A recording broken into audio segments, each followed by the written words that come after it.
మనం కూడా దేవుని దగ్గర నుంచి ఒక మేలు పొందుకోవాలంటే, దేవుని దగ్గర నుంచి ఒక ఆశ్చర్య కార్యం మనకు జరగాలంటే, దేవునికి స్తోత్రం కలుగును గాక, మనం ఏమై ఉండాలి?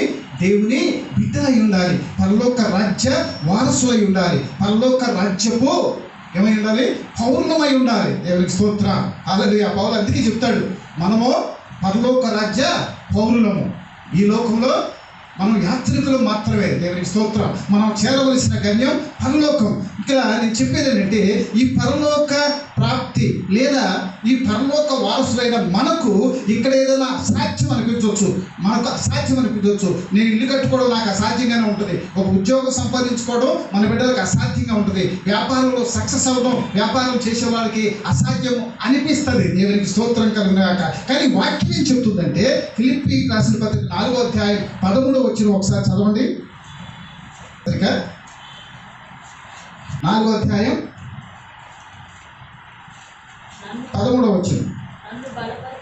ఓకే, నన్ను బలపరచు వారి అందే అది నేను సమస్తమును చేయగలను. అది ఇల్లు అవనివ్వండి, ఉద్యోగం అవనివ్వండి, ఏదైనా అవనివ్వండి, మనల్ని ఏ దేవుడైతే బలపరుస్తున్నాడో వాని అందే మనకు అది సాధ్యం. దేవునికి స్తోత్రం కలగాక.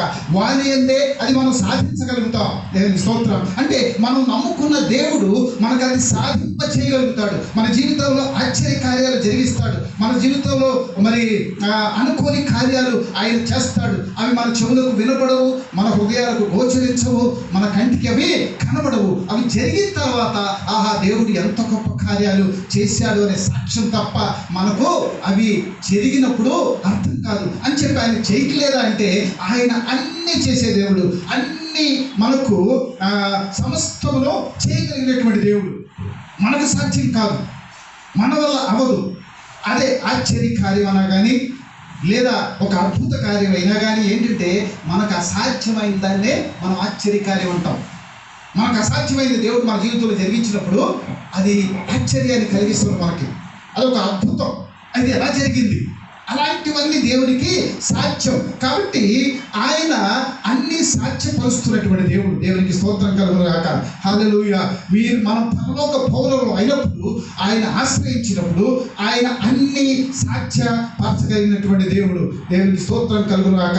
మత్తయి సువార్త 19వ అధ్యాయం 26వ వచనంలో కూడా ఏం చెప్తాడంటే, యేసు వారిని చూచి ఇది మనుషులకు అసాధ్యమే కానీ దేవునికి సమస్తమును సాధ్యం. దేవుని స్తోత్రం.